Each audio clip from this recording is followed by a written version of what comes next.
दोस्तों नमस्कार, कहीं अनकहीं अशोक सागर में आपका स्वागत है। आज हम बात करेंगे फीफा 2026 के फाइनल मुकाबले की, जो कि रविवार को होना तय है और इसमें स्पेन और अर्जेंटीना एक दूसरे के आमने सामने होंगी।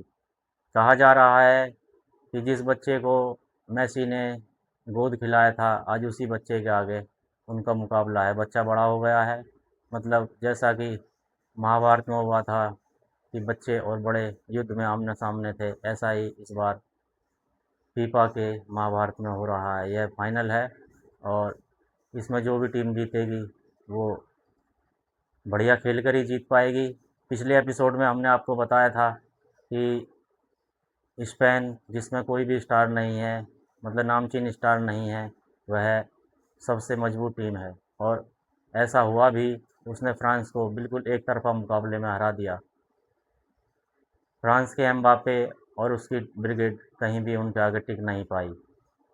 इसी तरह जो दूसरा सेमीफाइनल था, जो कि इंग्लैंड और अर्जेंटीना के बीच में खेला गया था, उसमें इंग्लैंड शुरू से ही थोड़ा हल्का खेल रहा था और अर्जेंटीना मैच पर अपनी पकड़ बनाए हुए थे। लेकिन इस मैच में जैसे ही मैच शुरू हुआ और उसमें देखा गया कि जो रेफरी थे वो इस्माइल अल-फतह थे और उनके बारे में कहा जाता है कि वो जब भी रेफरी होते हैं अर्जेंटीना उस मैच में नहीं हारते। इस बार भी ऐसा ही हुआ। शुरू में इस्माइल फतेह ने कुछ ऐसे निर्णय करे जिनसे लग रहा था कि वो अर्जेंटीना को फेवर कर रहे हैं। अर्जेंटीना के खिलाड़ी बार बार फाउल कर रहे थे, लेकिन उनको कोई भी कार्ड नहीं दिखाया जा रहा था।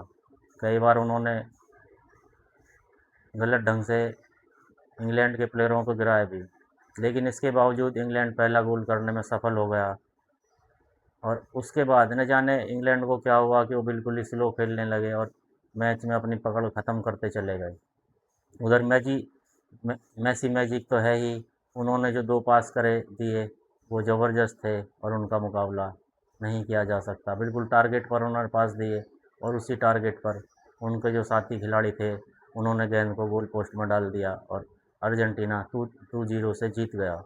पूरे मैच में अर्जेंटीना ही हावी था, लेकिन जो रेफरी हैं उन्हें भी अपना कर्तव्य बिल्कुल न्यूट्रल ढंग से निभाना चाहिए, ताकि खेल में और भी ज़्यादा मज़ा आए और जो फुटबॉल की गरिमा है वो बनी रहे। प्रीवियस में भी हमने देखा था कि जब माराडोना की टीम थी तब एक रेफरी ने उनके फेवर में बार बार निर्णय दिए, मतलब उनके विपक्ष में बार बार निर्णय दिए, जिससे कि उनकी टीम हार गई थी। दोस्तों, जो रेफरी पहले अर्जेंटीना के खिलाफ थे, आज वही रेफरी अर्जेंटीना का फेवर कर रहे हैं। रेफरियों को न्यूट्रल रहना चाहिए, यही हम आशा करते हैं, ताकि फ़ाइनल और भी ज़बरदस्त हो। आप भी फ़ाइनल का लुत्फ़ उठाइए, और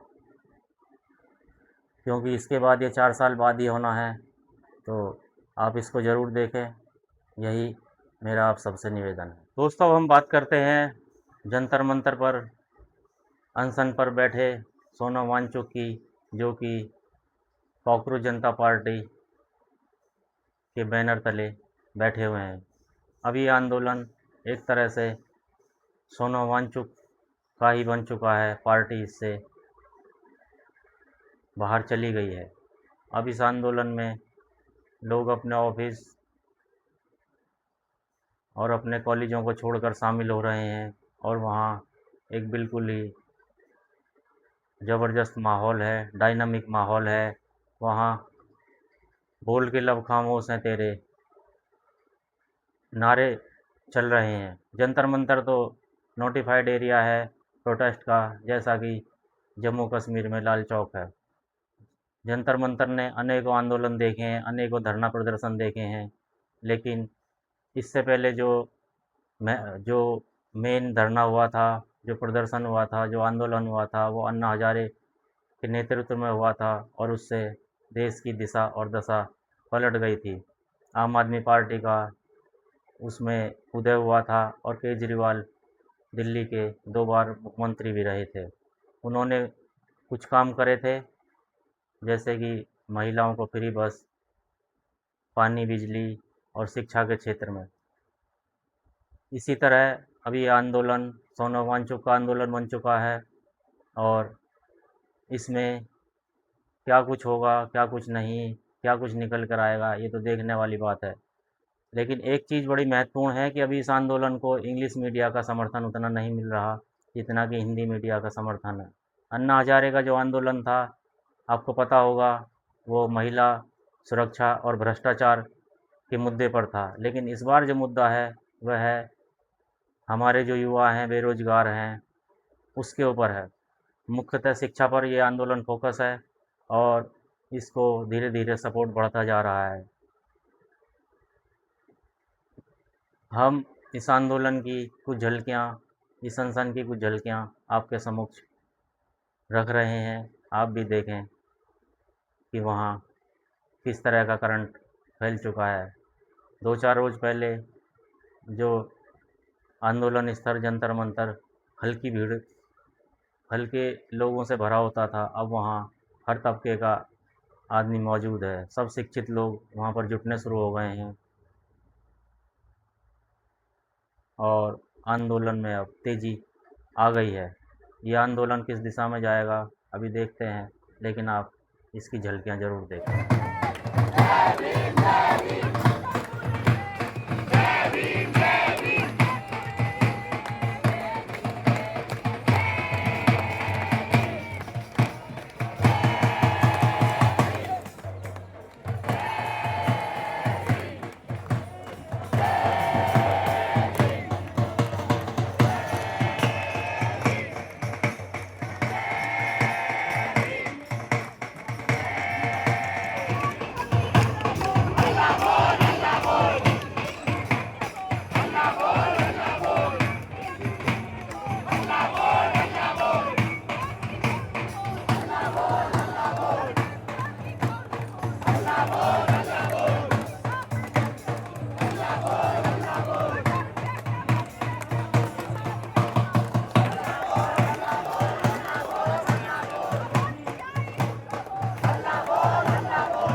दोस्तों, अंत में हम जिगर मुरादाबादी की कुछ पंक्तियाँ आपके सम्मुख पेश कर रहे हैं। जिगर मुरादाबादी के बारे में कहा जाता है कि उन्होंने अपना जिगर अत्यधिक शराब पीकर ख़राब कर लिया था और अल्पायु में ही वो दुनिया को रुखसत कर कर चले गए थे।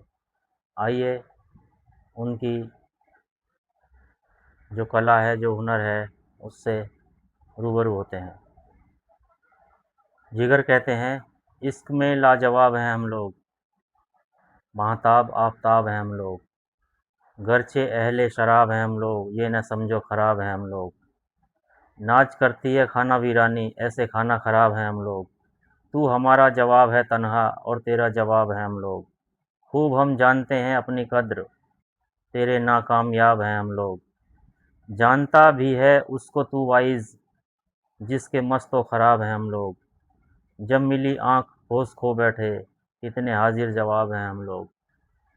हमसे पूछो जिगर की सरमस्ती, मरहब ए आ जनाब हैं हम लोग। इसको एक बार फिर से सुन लें।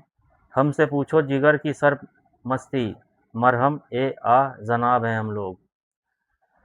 अंत में, दिल गया रौनक हयात गई, गम गया सारी कायनात गई।